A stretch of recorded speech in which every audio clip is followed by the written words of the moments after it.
Hey friend, welcome to the Halfway to Dead podcast. I'm your host, Jen Lovell. Listen, you and I have reached that age where we are done with the bullshit. We know that midlife is our chance to flip the script and experience life on our own terms. It's time to reconnect with our higher selves and reclaim our inner peace. Are you ready with an open heart and an open mind? Awesome, you're in the right place. Hop in and ride shotgun with me on this midlife spiritual journey. On today's episode, I interviewed Micki Abels. Micki wrote the book, My Soul Contract, a Teaching Memoir of Trauma, Truth, and Transformation. She's also recently written a children's book, What Made You Smile Today. Micki is also a certified transformational life coach and a meditation instructor. She loves music, dancing, yoga. Like you guys, she's basically leading her best hippie life. And she's here to share her knowledge with us today. And we covered so much good stuff in this episode. We talked about the difference between religion and spirituality, meditation, prayer, past lives. We attempt to crack the code on weight loss. And Micki introduces me to a new level of meditation. You guys got to hear about this. Gamma, the vibrator for our brains. You heard that right. All right, let's get into it. Hey, Micki, thanks for coming. Hi, thanks for having me. I am so excited. Here, you guys, with Micki Abels, and I just told you all the amazing things she's done. I have her book in my lap right now. It's My Soul Contract, a Teaching Memoir of Trauma, Truth, and Transformation. I want to just jump in straight from the beginning. And what is a soul contract? Who has them? Who needs one? What do we do with them? We all have soul contracts. We come here with a contract. Okay. So we are born. Our soul is here to learn. And I believe in reincarnation. So our soul comes into this life, chooses the family that we're going to be with. And we are here in this human form to learn. And when we leave, depending on what our soul contract is, whether if we are here for 1 minute on this earth or 110 years, that's all pre-planned in my belief system to learn everything that we need to learn so that then we take that information, that knowledge, that wisdom onto the next life. I love that you said that because a big part of this is past lives. Okay. And so people struggle with that, especially depending on how you were raised, your religion. Because that was a block I had to get through because my dad was pretty religious. Okay. So it was, and religion was always scary. Yeah. It was more like, oh my gosh, I got to wonder if everything I do is going to make me burn in the depths of hell. Yeah. And it's scary. And God is really just love. God is all love. Yeah. And so it's hard to comprehend. So that was something I had to get through. But when you start to think about it, it's like, do we really think that God in all his wisdom gives us a one and done? Like we couldn't possibly learn enough in one lifetime. Absolutely not. And even like you said, the 1 minute, like a child that only lives 2 days, that's not it for them. Give me a break. Like God has so much bigger plans for that person. Absolutely. Yes. So like you said, it doesn't matter how long. And it's not only for that infant's soul contract. It's for the parents. It's for the grandparents. It's every life that soul touched. And that's hard to grasp sometimes too, because if we have a not great relationship with someone in our family, and then we think, oh my God, what, you're saying I picked them? Like, people, why? I struggled with this for a long time. I thought, how is it then a child comes into the world and can be sexually molested, abused, choose parents that are unable to provide? We don't know what that soul contract was before they came here. So even though we look at that and we can say, wow, that's really harsh. How could you believe that a soul would choose that? But that is part of their contract. This is a story that I'll share. So do you remember the little boy? His last name was Friend, and his parents, they had found out, were accused of murdering him. He had a little brother. I don't know if you remember. It was in the headlines a while ago. And I thought, wow, it really got me back to the point where, I don't know. My belief system is really being tested with this. And one day in meditation, Andrew, I think was his name. his face kind of popped into my third eye. Mm-hmm. And I saw his sweet little face and his little chiclet teeth. And he was so young. And I thought, how can that be? And it just came to me. I thought his sole contract was to save his brother's life. Yeah. And that makes sense. But that's hard to look at that way. It's hard. It's very difficult. It is hard. It's very difficult. But I think once you can really wrap your brain on that, I think it actually helps heal you. Oh, 100%. Because I have like my own traumas. Mm-hmm. And through this, I feel like I've been on my spiritual journey for a couple of years.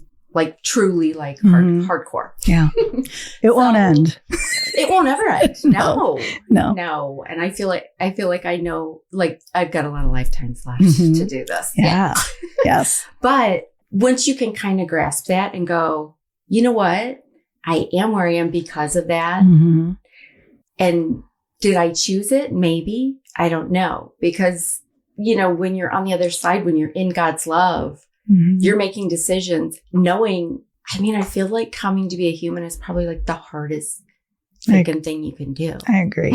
This humanness, this three-dimensional reality that we walk around in, this vessel that we're given, it is the hardest thing because we are continually fighting against what we came here to do. And that's, we're born, we're whole, we have everything that we need. And between society and convention, societal rules, the family that you grow up in, all of those rules, really think of all the rules that we have to just feel that we belong to something, right? So we're molded very early and set up with this belief system. Maybe some of those beliefs are ours. Maybe we've inherited them. Right. Most are inherited, but they're all downloads. They're all our programs. And I believe all of those chip away at that whole. Okay. So we become less and less of who we truly are, our authentic self.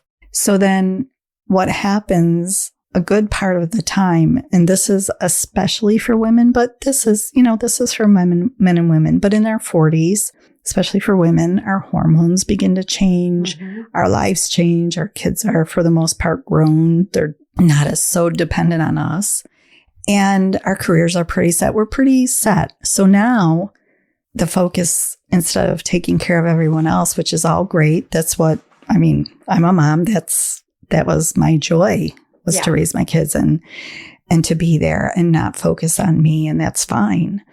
But then something changes.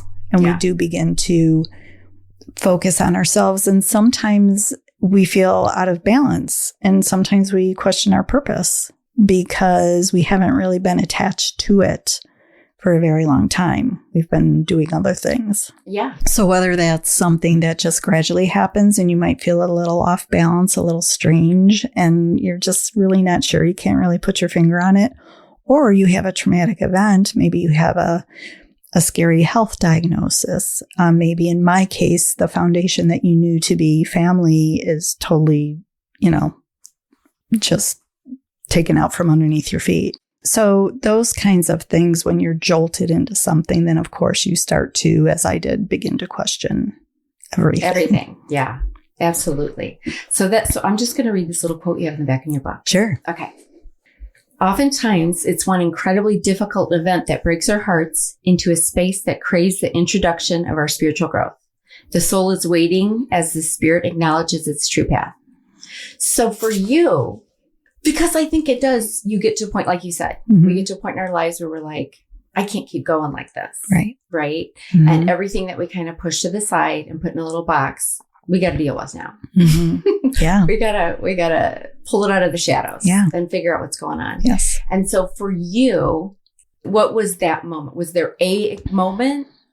And it was probably a lot of little things, I'm guessing. It's a lot of little things. And I think for me, the significant moment was, of course, the separation from my family. Mm-hmm. So, and what makes that hard, I say, that I lost family members, and not through, a horrible accident where they died, but it's almost, I don't want to say it's worse, but here's these living people in your life, still geographically pretty close to you, but the choice was made. Yes. To pull away. Mm-hmm. And that's very difficult. And when in my situation, never taught skills to resolve conflict. My parents certainly didn't have those skills to teach me. Same. You just sweep it under the rug. Let's act like it didn't happen. Yeah, everything's fine. And that's generational. That's the generation before them that did the same thing. And even almost worse, where nothing was talked about ever, that, and there's so much shame around decisions that were made and so on and so forth. And so if you don't have those skills and they weren't taught to you, after this happened, I like to say it's kind of like I went into my proverbial teenage bedroom, slammed the door, hoping that someone would run in after me and ask me what's wrong. Yeah. That's truly how that felt to me. And I have a loving husband and great kids and wonderful friends and a great support system, which is wonderful. And I needed that. But I had lost all of these important people in my life. Yeah. So, yeah, to get through that and try to understand that was very, very difficult. And that started my journey. So did you have a religious upbringing then? No. Not really. We were brought up in a way to, of course, know what the Bible said, know and understand about God. But we were brought to Sunday school, and then my parents said, you guys go to any church you want, check it out, go with your friends, see what you want to do. They were very liberal about that. Okay. And just choose what you want, which I like that. I admire that. Yeah. That's actually a really good plan. Yes. We did it with our own kids. So yes. Yeah. Just wait and figure it out. Yes. Figure it out. Go see what's out there. Yeah. Mm-hmm. Okay. So you didn't have those blocks like some people have where you've got to get past all that. No. Yeah. Okay. Well, good. Okay. Well, you were ahead of the game already. I have a lot of Catholic friends that struggle, believe me. So I know exactly what and not just, being Catholic, but yeah. Yes. No, I have friends religious and family from all kinds of different religious backgrounds. Mm-hmm. Yeah. Some way stricter than Catholics. Yes. Yeah, true. My dad, he was like an evangelical Christian. I mean, like there were book burnings. Oh, yeah. There were things going on. And so, you know what I mean? It was almost like you pierce your ears, burn in hell. Yeah. You did this, you did that, you're burning in hell. And so you got to get past. There's a lot of people that then have to get past that. And those are our downloads, right? Yes. So those are your programs. So to get past those, that is the work. Oh, yeah. To unlearn. Yeah. Those. All of that stuff. Yes. And then the old traumas. Yes. Behaviors. And I feel like if you can get to the other side, though, I think, like, for me, this whole spiritual journey and the connection I have now with God and angels and all that, it's so much better than it's ever been. Yeah. You know what I mean? Like, you actually feel fully filled with love, right? Yes. Whereas before it was like, I'm just kind of scared all the time. Yeah. No, it's so true. And, I feel like with religion, outside people have decided what you're supposed to be doing. They're giving you the rules. You can do this. You can't do that. You can do this. You can't do that. And it's like, okay, but wait, you're just human like me. Right. You know what I mean? And it's not just and you're religion. interpreting everything how you want to. Yes. And so for me, that was religion versus spirituality, which feels more like it's my direct relationship. I have full control over it. Yes.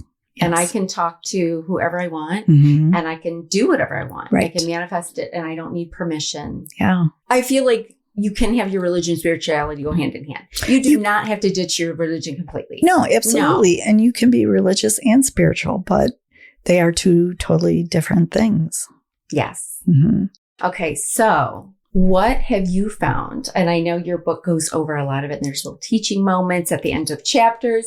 What have you found to help you the most to heal, to progress in your journey, to honor your soul contract? Truly, it comes down to listening to my heart, knowing what my truth is, and honoring that. I mean, it's in a nutshell, that's it. Yeah. But to get there, you have to wade through a whole lot of stuff, a whole lot, because we're constantly... You might even sit here and say, yes, that is my truth. And you might have been saying it for so long that you do believe that it's your truth. But when you really kind of start dissecting it and looking at it, maybe there's a behavior that you inherited from your father and there's loyalty there, right? Absolutely. And it would almost feel disloyal to go against something that you were taught. Yes. Right? So if there is something that you're struggling with and you say, this is this behavior, this is this pattern, this is what I've inherited, and you can see that and realize that, then you begin to ask yourself, okay, what part of that do I believe? And you can pick that apart. And usually there's parts of it that are, I can believe that. I can be on this path with that. But then there might be, maybe that's a third of it. Maybe the other 2/3 of it don't really sit well with you. They don't resonate with you. Yeah. That is not your truth. So take whatever that third is, that really great sparkly part that's great for you, keep it, but then let go of the other ones. Yeah. So this work is just very, very, you have an awareness and you're constantly paying attention, being aware, and not only to your beliefs and your truth, but how is that feeling in your body? How is that feeling in your heart? How is that feeling when you say yes, when you say no? It's being in tune with everything. Your body, your thoughts, your heart. I love it. So we need the tools. We got it. We need the down low, Micki. How do we do it? It's easy to say all that and sounds beautiful, doesn't it? Like, just be in tune with yourself. And it's like, okay. No, it's hard work. Yeah. It is very, very hard work. And there's a point, and I'm sure you read it in the book, that I'm like, I'm done. It's too hard. I can't do that. I'm exhausted and I'm tired of doing it. And then I realized after about a day or two, I thought, no, because I've come this far. I've worked so hard to get here. I know there's more. So it felt like a dishonor and a disloyalty to my soul and my spirit, because I knew deep down that this is exactly why all of this happened.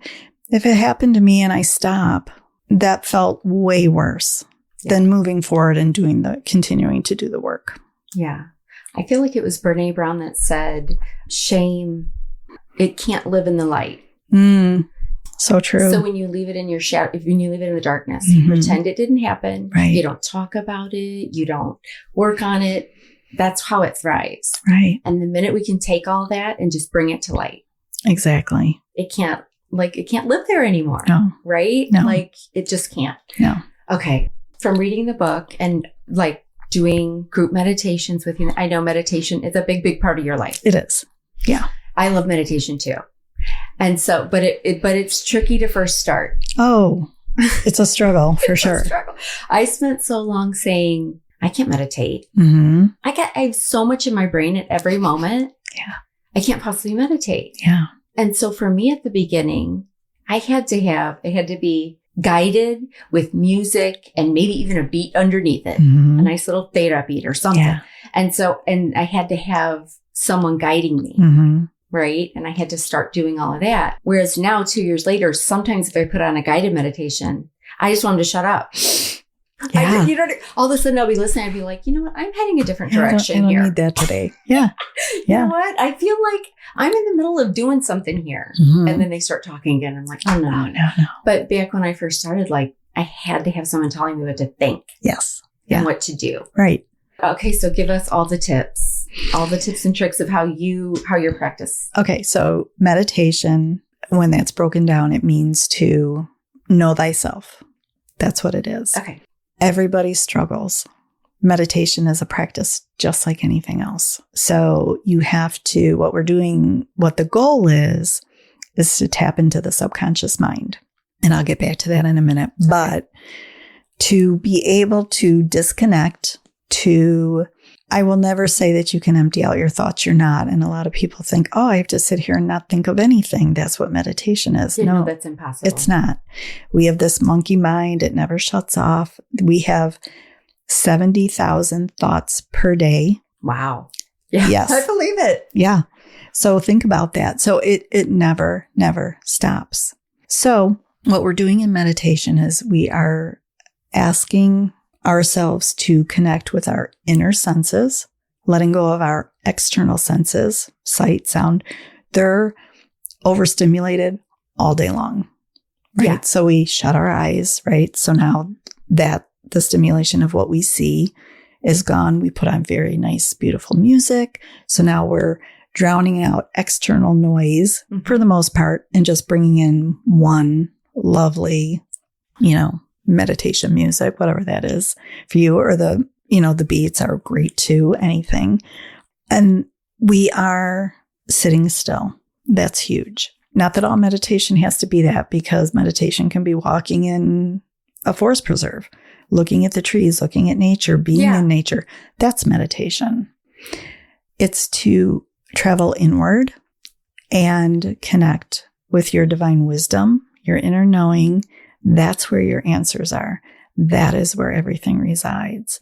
But we are so busy constantly, external everything, that we very seldom take the time to be still, be quiet enough to travel inward and to pay attention. So the struggle, of course, is always, I'm not doing this right. I can't shut my thoughts off. I'm thinking about, you're starting and your animals, your pets are bothering you. You're thinking about what you have to pick up at the grocery store. And so it's very normal for our bodies, because that's actually what is happening. Our bodies, we do the same thing over and over and over again, that our bodies have become our minds. Think about when you go to the store, right? Use your debit card. You go put in your PIN.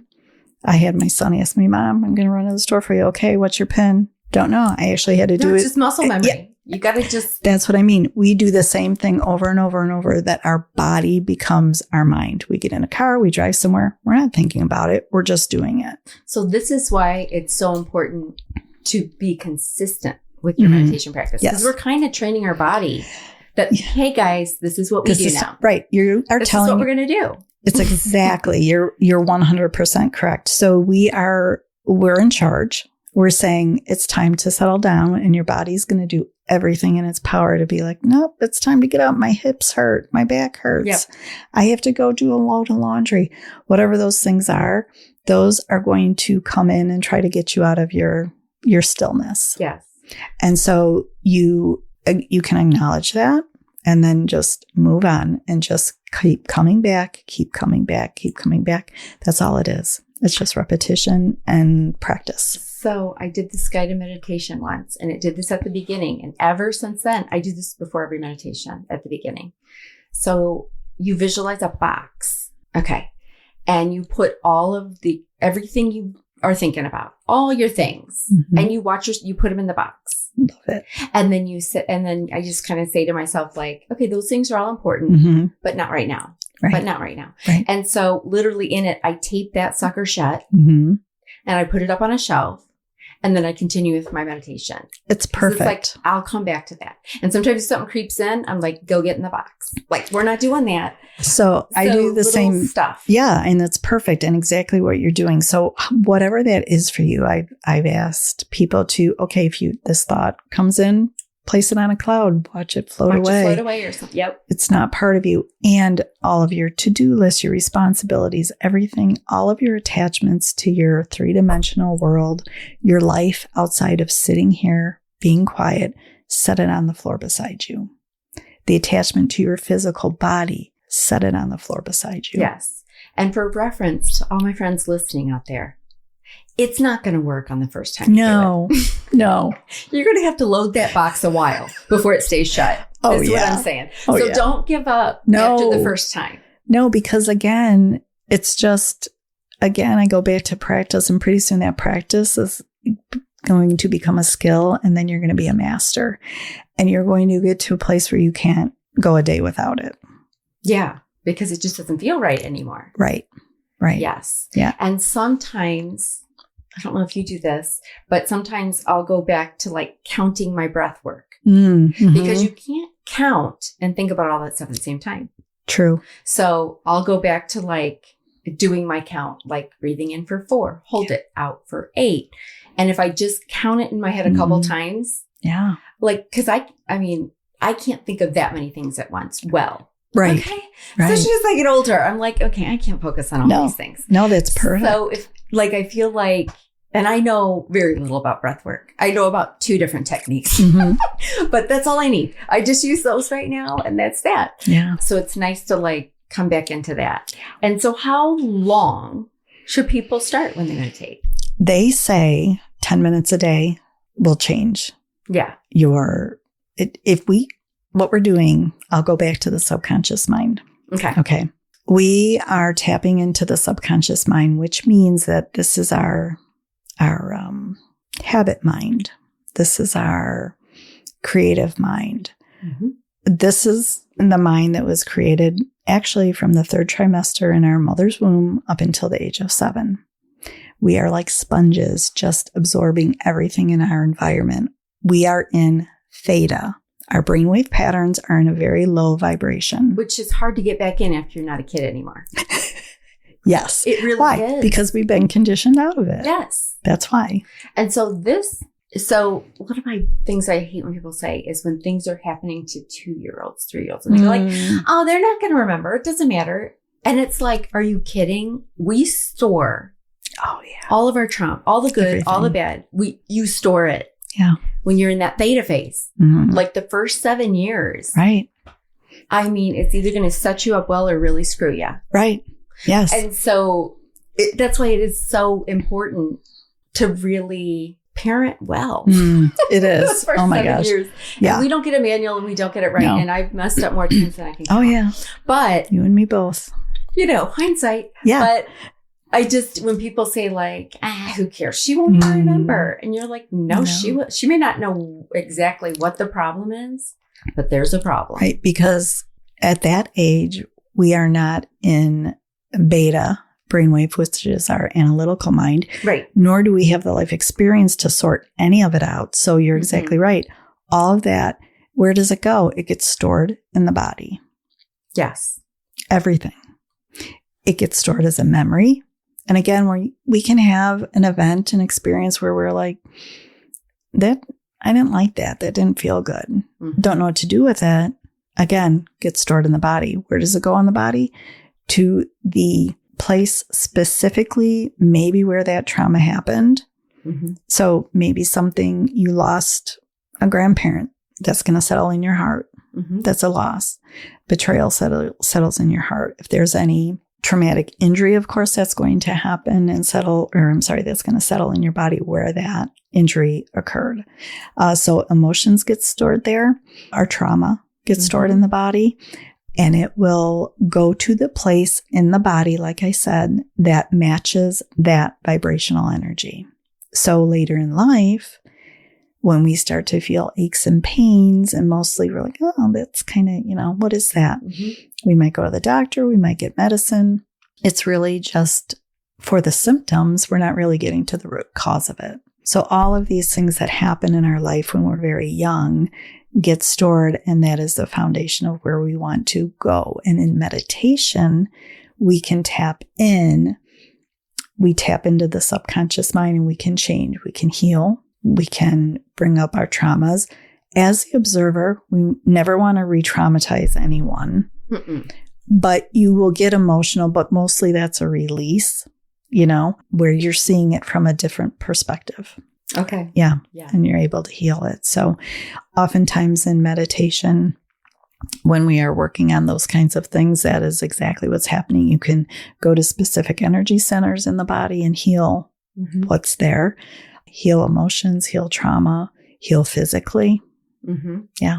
Yeah. No, it's amazing. Yeah. So what if someone was to say, well, I don't need to meditate, I pray. Okay. So here's my take, and then you can give me yours. Okay. So for me, prayer is when I'm doing the talking.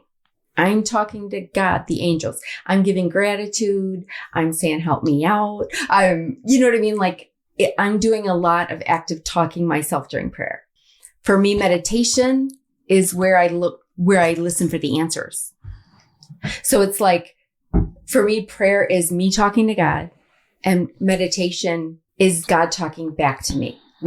Meditation's where I try and just shut my mouth, which is hard sometimes.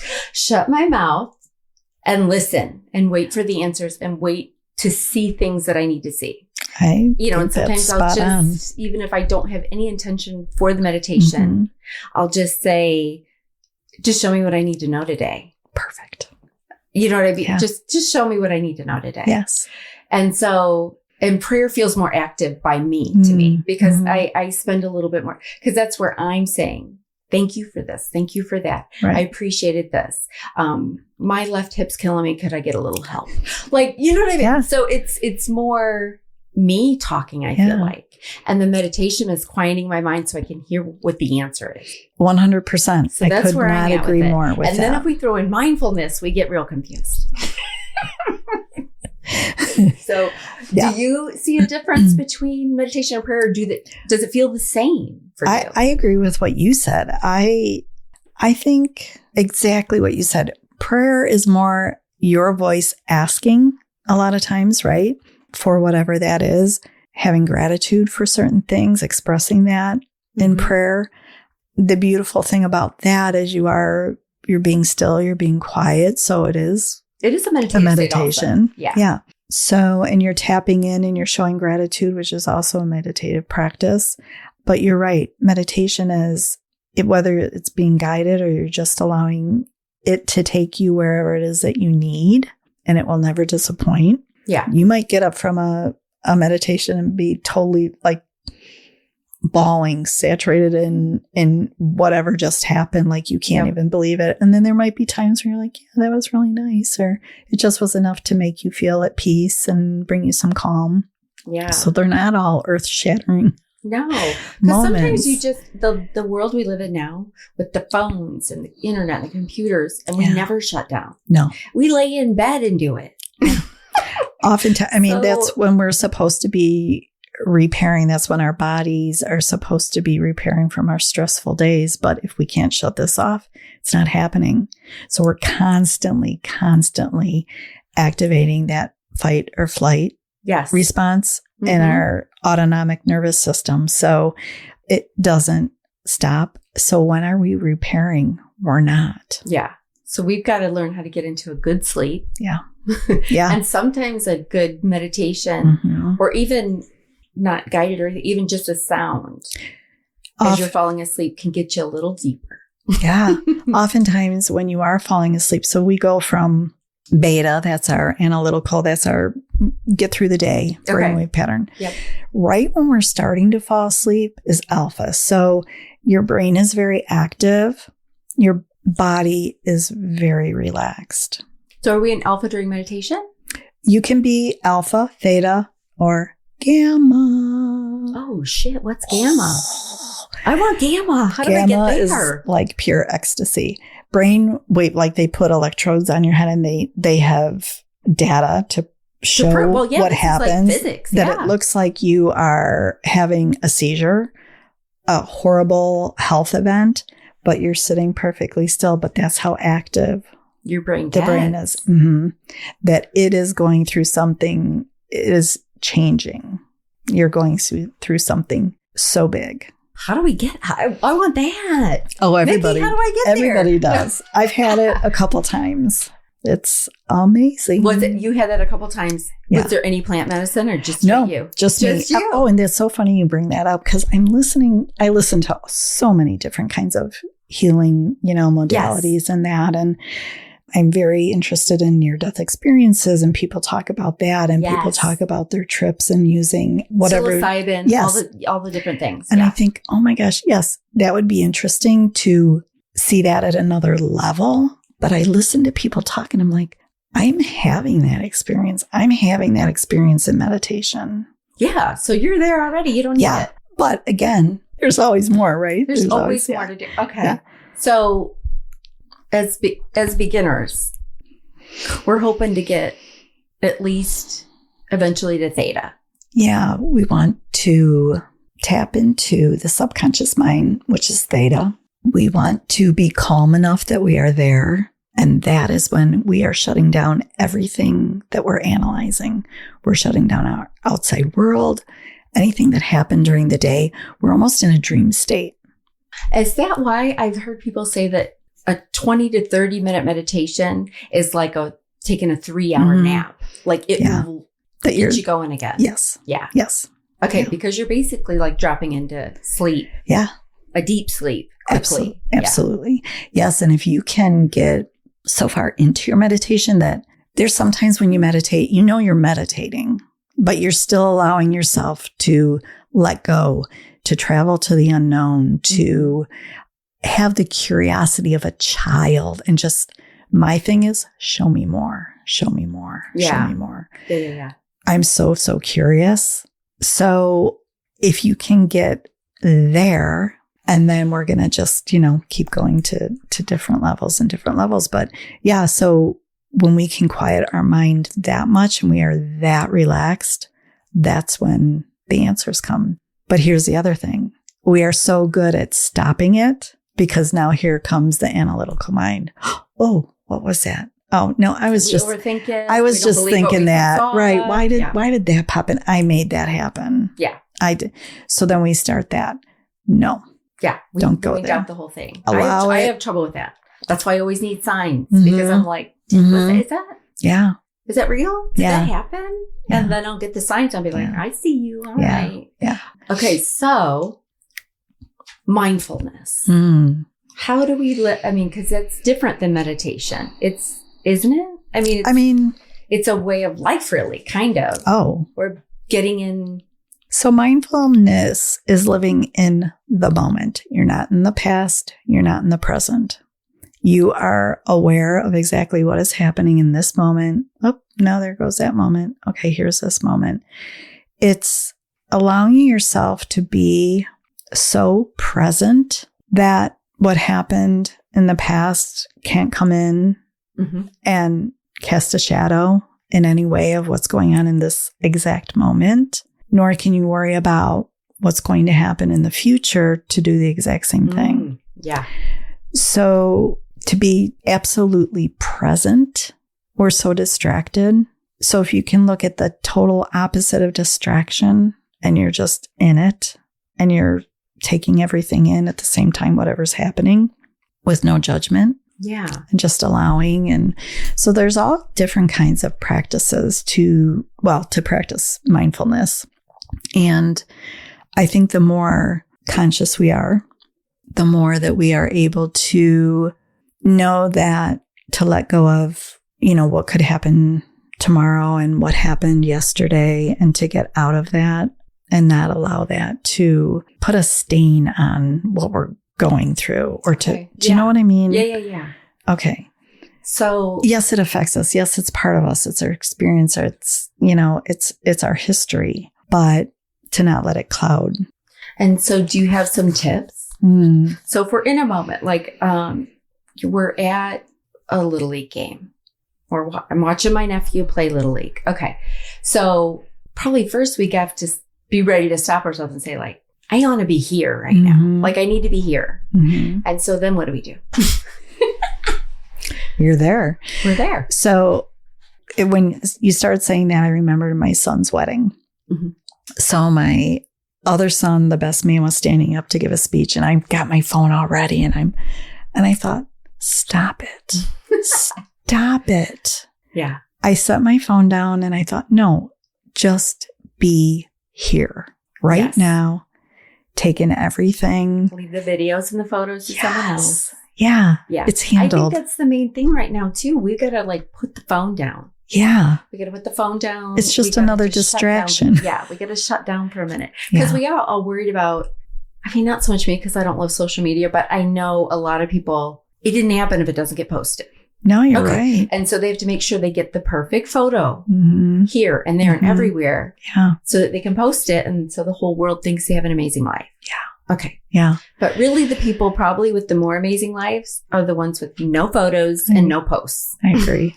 I agree with that. Because it's like, okay, I don't, you get to a point where like, I don't need to share all the good things or bad things in my life with strangers. Right. With the word, you know what I mean? Right. Like it's just for you. This is happening for you in this exact moment.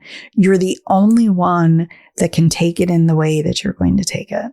Right. No one else is doing that. Yes. It's all you. So whatever that is for you in that moment, it could be so many things, but just to notice and be aware of everything around it. As you said, the baseball game. So you watch them play. You're in a beautiful setting. It's probably a park or a baseball field. You hear the birds chirping. You're in that. You can hear people chattering. Everyone's probably in a good mood. The sun, you can feel that, So on is you. it It's all kind of of like the practice of like embodiment also? Like getting back in our own bodies? Is that part of it or not really? I think it's part of it. I think so. Because I know some people who need to, get back into their bodies. It's like, okay, I'm going to find 3 things to look at. I'm going to think of 3 tastes, 3 sounds, just to kind of get back present in the moment.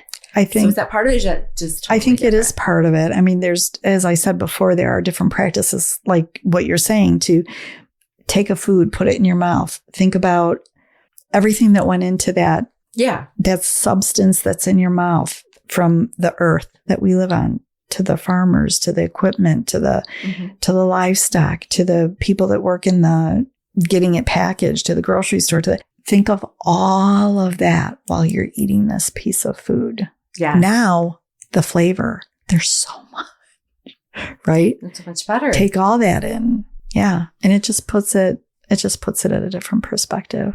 It has a lot to do with perspective, perception. And if we didn't just shovel the food in, we'd eat less. Yeah. What do we say? Mindlessly eating, right? Micki, if I got to think about every chew in my mouth, I'm definitely eating less. We may have just cracked the code on weight loss just right now. Yeah, except it would be, give me that chocolate. That chocolate is great. Yeah. Well, I feel like we eat less things that we don't know what goes into them. Yeah, true. Right? That would be good. I don't know where that came from to think about. So I better stick with like the strawberry. Right. But so that's my take on mindfulness. On mindfulness. Yeah. So that's meditation, mindfulness, prayer. So there's small differences, but they feel kind of the same. Maybe. Yeah. But we need to practice all of them pretty much. I agree. I think that's good. Yeah. Okay. I like it. And so in your book, you've got some specific things at the end, right? Like practices you put into your life, things you do every day, regularly, whatever. Like, do you start your day a certain way?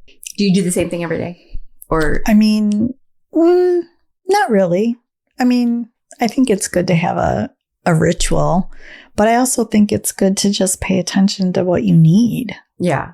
So I was just listening to something, and I don't even know what it was, but Goldie Hawn, who I love. Yeah. She was laying in bed. She goes, do this every day. Before I even get up out of bed, I just take however many, like 3 very deep breaths. Like, don't just charge out of bed and go. And I thought, that's really nice. I like that. So I like hearing other people's ideas of what they do, and just for centering, and to just, okay, I'm here. Wonderful. Great. You know, instead of hopping out of bed, running to the bathroom, get your coffee, grab your phone, right? Yeah. That's what we do. I think if we delayed touching our phones for like a half an hour when we woke up. Yeah. I feel like we'd get a lot more done in a half hour. Yes. Yeah. Like absolutely. Even just to like just go outside. Yeah. Just like get a little sun on your face. Like, you know what I mean? Just start the day and like not worry about the damn phone for a minute. Right. And everything you got to get going on. Yes. And I mean, there are definite practices that I love to do. Do I do them at the same time all the time? Not really. I used to get up at 4:30 just to meditate. I don't do that anymore. I've gotten to a place now where I can do walking meditation. So this is a place where we really want to be, right? We want to walk around with our eyes open and be in a meditative state. That's the goal. That's the goal. Okay. Just to be walking around, just chill and in that completely happy state. And I had a hard time with that at first. I had heard about it and I thought, ooh, how do you do that? It's like the gamma for me. I am going to be going down quite the rabbit hole on gamma tonight. I may not even go to bed. But okay. But I love to check in with myself. That's one of the things that I talk about in the book. And even that has changed a little bit for me. It was very prominent when I was writing the book, and it stayed that way for a long time. And then I think we take some things and change them and we replace them and, maybe keep some things that are really, really great and working for us and add some things. Yeah. Right. So we're always evolving, or we should be. Yeah. Right. Because there's new seasons to our life. Always. Yeah. And it's okay to ditch things and people. Yes.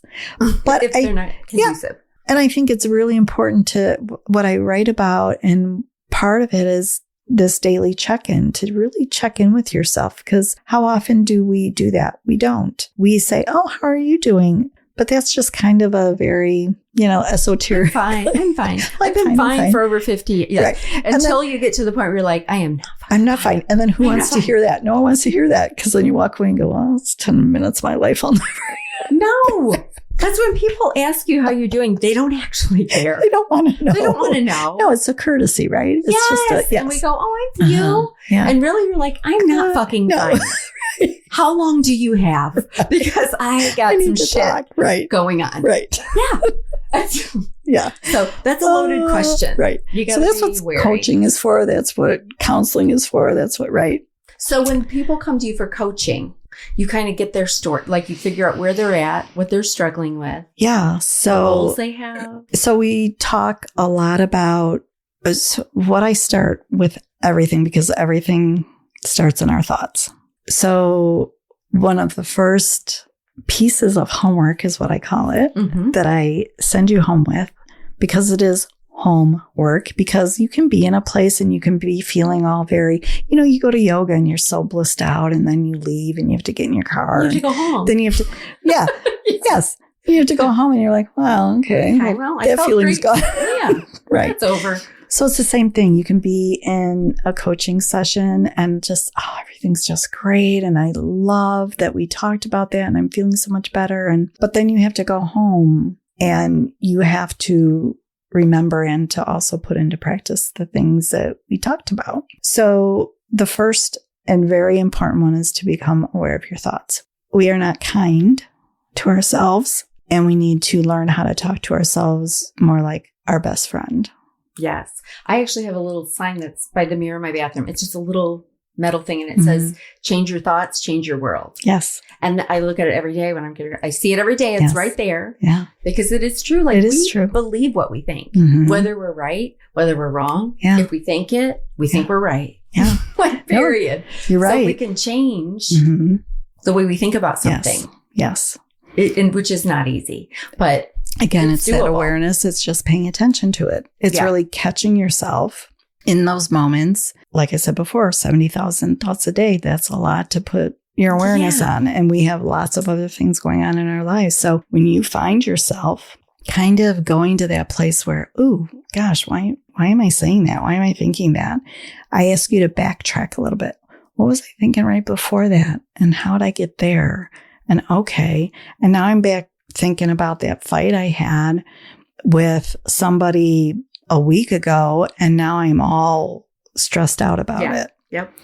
And we're sitting there maybe at our desks at work. And now we've activated the hormones of stress, fight or flight, by thought alone. So it's very, very important. Not only that, we've activated the hormones of stress, and our body is reacting to it, because our body doesn't know the difference between if we have a real threat in front of us to put us into fight or flight, or if it's perceived, which is just our thought. Which is probably for people who struggle with anxiety. It's got to be a constant battle. Yes. Because things are always worse in your mind than they actually are. Yeah. So is there a way to shut that down? When we go, wait. We just change it. It's not as bad as my mind's making it. We change it. What do I do? So you look at what do I believe about that? What is true about what I'm thinking? Yeah. And you break it down. And I kind of goes back to how we started the conversation, or in the beginning of the conversation, is to look at those, become aware of your thoughts, break them down. What's true about them? What's true about what you're saying to yourself? Does it match what lives in your heart? And does it match how you speak? Oftentimes these things are not matching. No, they don't match at all. No. So now we have an imbalance. Now we have an incoherence. So the goal is to get all of those things working together. That whatever lives in your heart is how you speak, and it's also how you think. Yeah. So that is the goal. So we look at the thoughts, we start changing them, becoming aware of them first, and then changing them to very positive things, which feels very uncomfortable for a lot of people. Yeah. I think for a lot of us, we were brought up to, that's conceited, or you're so self-absorbed, or so we have this very negative outlook. Yeah. Teachings about the self-awareness and everything that goes into that, and to be kind to yourself and talk to yourself with kindness. Because it's easier just to tuck it away in the box, honestly, than confront it and be like, oh, I am not thinking about this right. Yeah. So, break it down, know what the truth is about it. And you can. And that's probably the hardest work in this is just to realize your truth and to realize parts of you that aren't so great. We point the fingers very easily. Oh, for sure. When we really need to think, well, what part in that am I playing? What is that? Okay. Did you have a quote is there something in your book that said, it was something about when you're pointing at someone else, remember there's three fingers pointing back at you. That's an old adage. Yeah. And I hadn't heard it till your book. Oh, really? So I was, and I literally did it with my hand. I was like, oh my God, I am pointing at myself. Yeah. So when we're pointing at other people about all the things they should be doing different. Yeah. We should be. Check out the other three fingers. Yes. Like that's who you need to worry about. Right. And one of the things too, as you're saying that, I'm reminded of really pay attention to your physical reactions. So reactions too are something that we work on in session, because your reactive period, we don't want to keep our bodies in stress for too long. Yeah. So you have to begin to notice when you are reacting to something. So the reason why we have reactions are these unhealed wounds that we have.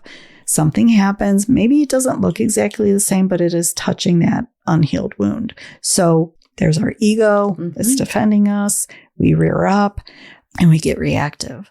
So, and now all the hormones of stress are activated. Now you got cortisol all over the place. Yes, of course. And that changes our cells. No, and it literally will kill you. Yes. Over time. Yes. I know this. And Yeah. I'm still having to reverse so many things that got stored up in this body. Yeah. Way too many things got stored in this body.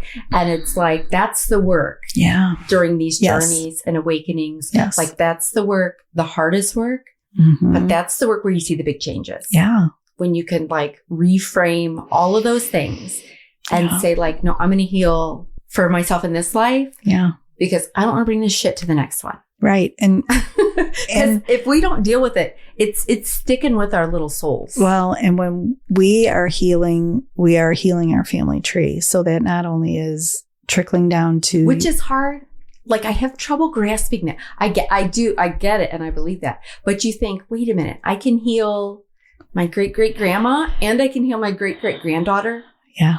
Just by healing myself. And so it's hard it's just, I don't think our little human minds can really grasp the vastness of what's going on. But it's to be open to everything that goes on that we don't necessarily see, but it's definitely affecting things. Yeah. So I want to go back quickly because I was starting to say, pay attention to your physical reaction when you are reacting. Yes. So when you are getting blamed, what I caught myself doing is I have this thing where, and I know this is a podcast and we're not seeing it, but I actually physically back up. What? My head goes back, the facial expression. Right. And I noticed myself doing that one time and I thought, oh, wow. I'm going to dig into that. What is that? What am I defending? Why am I so defensive? So upset right now? Yes. Because this isn't that big of a deal. Yeah. But then it's no, because, you're feeling attacked. You're feeling, maybe your character is being questioned. You're being blamed, whatever that is. But there's something sitting in that. Yeah. And we can store that in certain parts of our body. Absolutely. Yeah. Absolutely. You could have chronic neck pain. And you go get the x-rays and all the things. They're I don't know. It looks fine. And you're but I'm in pain. And so Yeah. We just have stored up a bunch of junk in there. Yes, absolutely. And that brings us right back to meditation. Yeah. Yeah. And the nice thing about meditation is like, it's free. Mm-hmm. I mean, there's apps you can download for free to help you out. Yeah. So many, and it's free. You don't have to spend a bunch of, I can't do it. And I can spend a bunch of money. Right. You know what I mean? Yeah. Which yoga, everything is great. There are tons of things, ideology you can use. Yeah. But I feel like you get the most done during meditation. I absolutely agree. 100%. Yeah. Because, okay. Let's talk group meditation. You do group meditation. Mm-hmm. Yeah. Okay. Tell me what you do in this situation. We got a snorer. We got a snorer on the floor, Micki. I have been in group meditation. Okay, because some people come with their entire bedding set. Yes. They come with their pillow and their blanket and their binky. I don't know, all the things. The face mask. And sometimes I'm like, wow, they're going deep tonight. I'm thinking like, they're going to bed though. So, what? Is it appropriate? Do we tap the one person for the good of the group? Or do we just go, everyone's in their own place? Okay. What do you do? Again, kind of goes to the mindfulness. So you have to come back, just like if a thought were to come in and you have to let it go, the same thing has to go with the person next to you that's snoring. Okay. So you got to learn how to just move past it. Yeah. Just turn it into background noise. Turn it off. It's background noise. It really has nothing to do with where you're at, where you're going, what your journey is. So it's just like, okay, put it on a cloud, go away. Mm-hmm. So it would not be appropriate for me to have a quick tremor in my leg in their direction is what I'm hearing. Okay. All right. Because if you get your mind moving, you're like, that's rude.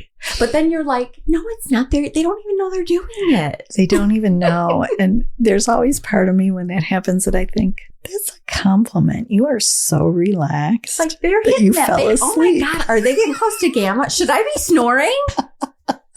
Shoot. Maybe I need to bring my bedding. I don't know, because sometimes I'm like, I don't know how far I can drop. I drop the deepest in meditation during Reiki. Oh, nice. Because, and she'll be coming on a different episode, but there's something about like the sounds in the room, the quietness, the energy from that person. Yeah. Blending with mine, that like I've hit some of my best stuff. That's awesome. During that, which I'm doing, which is why it's nice even at home to find a meditation with just a sound or music in the background that like, I mean, because we like music is, I feel like you could drive in your car and listen to your favorite music and that's like meditation. 100%. It can change your whole mood. Yeah. Depending on what, yeah. So like that's meditation too, because you're kind of clearing your mind. Yes. You're only jamming to the music. Right. And so it's kind of the same thing. Yeah. So even if you can't get quiet, you can do that. Like you said, you can go for walks without your phone. Or put the phone away. Yeah. Put away the distractions. Or if you've got the buds in your ears, make it just like some music. Right. Or something or whatever. And you like you said, mindfulness, practice that. Be in the moment of what you're doing. You're stepping, you're walking, you're looking, you're taking in nature, you're listening to the birds or your music or whatever that is. Yes. Yeah. And getting back to nature. Yeah. I think that's a big part too. I do too. Yeah. We're all connected there. Yeah. And just like putting the phone down. I sit in the backyard a lot and I didn't used to, but now I'm back there all the time. And I used to totally think, okay, bird watching? I know. And I'd be like, no, like just kill me now. Like I can't. But now I will sit for hours and just watch the chipmunks build their nest. And I think, what has happened to me? Like, how old are you? But then they become my little friends. I'm like, I find myself saying, it's so peaceful. Good job, buddy. Yeah. Like, I'm loving it, and they're probably like, just, can you get out of here, lady? Like, we want to take over your house. Yeah. But you can't have those moments if you're multitasking on your phone and everything else. Like you don't even know the chipmunks are out there. No. Right. Exactly. Yeah. Which sounds like, I know there's people listening now like, what in the hell? Yeah, are they like, I have no time in my schedule for chipmunks. And I get it. You know what I mean? Like, it's hard to find time. But even if you can just sit outside at your lunch break or like when you get home at night or with your coffee in the morning, whatever, and just like give it a minute.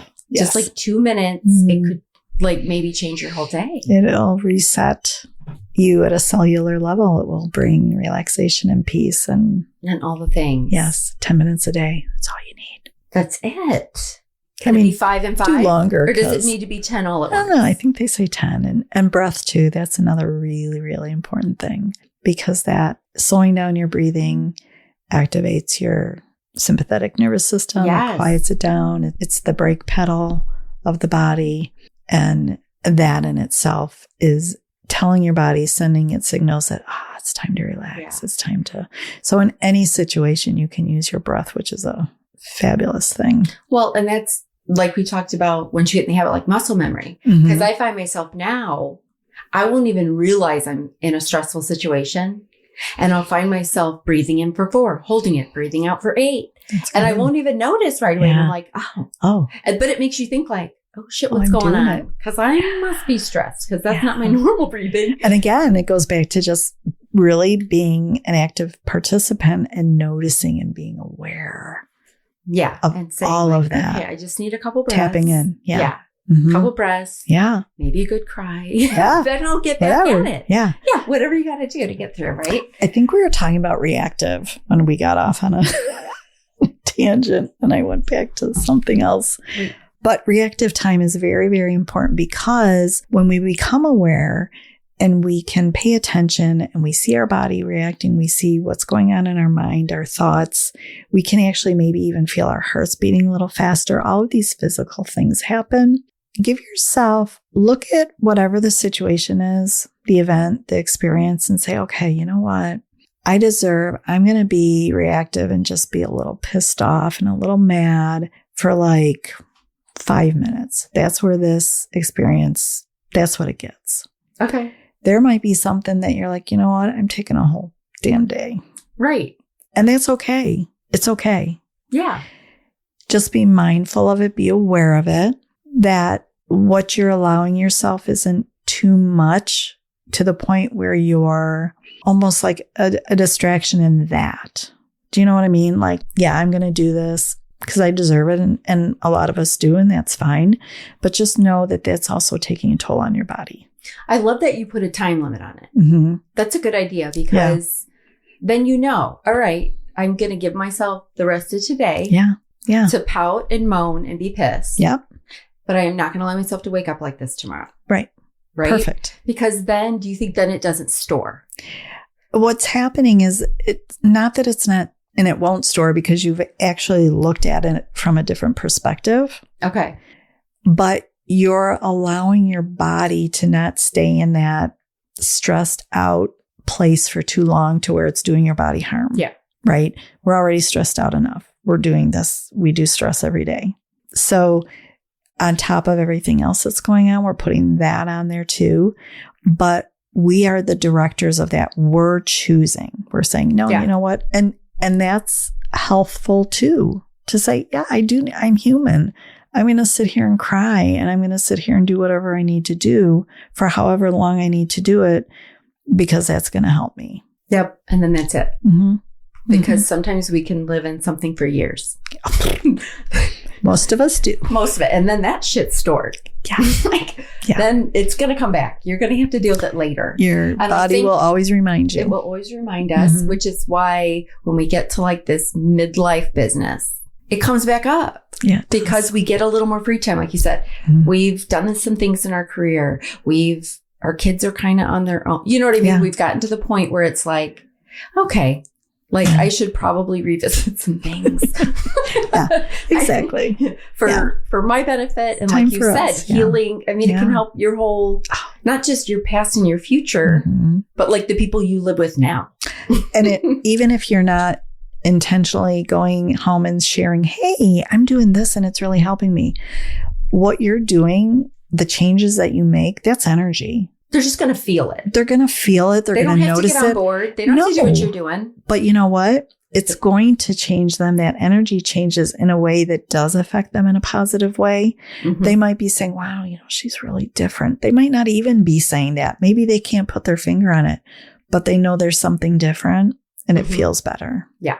Wow. We have so much to absorb, right? Yeah, there's a lot. You guys, all my friends at home, you guys listen. She knows what she's talking about. We got to start the meditation journey if you haven't yet. Yes. And if you have already started it, just keep at it and level it up a little bit. Yeah. No, a little at a time. You're not doing it wrong. And level up doesn't necessarily mean longer. Mm-hmm. Right. That doesn't mean you have to go from 10 minutes to an hour and a half. No. Do what you can make do. a lot happen pretty quick. Yeah. I'm still figuring out that gamma. I'm going to figure that out. Like, that's my new mission is gamma. Because I didn't even know we could get that far. It's called orgasm of the brain. I was thinking when you said it, I was like, damn, like this is like a mind vibrator. Oh God. Okay. So yep. I love it. All right, guys. All right. We're going to figure this out together. Shoot. Okay. Well, thank you so much for coming. We have so much to think about. Thank you. And we're having you back because we're going to figure out how to fix all of ourselves. I love it. And so we've got everything for Micki, all of the links to buy her book, go to the website. You can sign up for her coaching. All of the things are there. So if you just go down to the show notes, all the links will be there. And I'll put them all in there. Maybe you'll find a link for Gamma. I don't know. We'll see what happens on that. I might have to research that a while before we bring that in. Yeah. But we'll do that. Okay. Well, thank you very much. Thank you. I will see you guys next time. Thank you so much. Listen, I know your time is valuable. And right now I'm feeling super grateful and totally humbled that you chose to hang out with me today. If this podcast resonates with you, could you do me a solid and hit that subscribe or follow button? That's going to help you out because you're never going to miss an episode. And it helps me out because you're never going to miss an episode. And if you have like 30 seconds more, could you leave a 5-star rating and maybe leave a kick-ass review? Thank you so much, and I can't wait to continue our journey on the next episode. Oh, and I can't forget the fine print. You know, the legal jargon. This podcast is presented solely for educational and entertainment purposes. We're just two friends on this journey together, and this podcast is not intended as a substitute for the advice of a physician, professional coach, psychotherapist, or any other qualified professional. You get it. See you next time.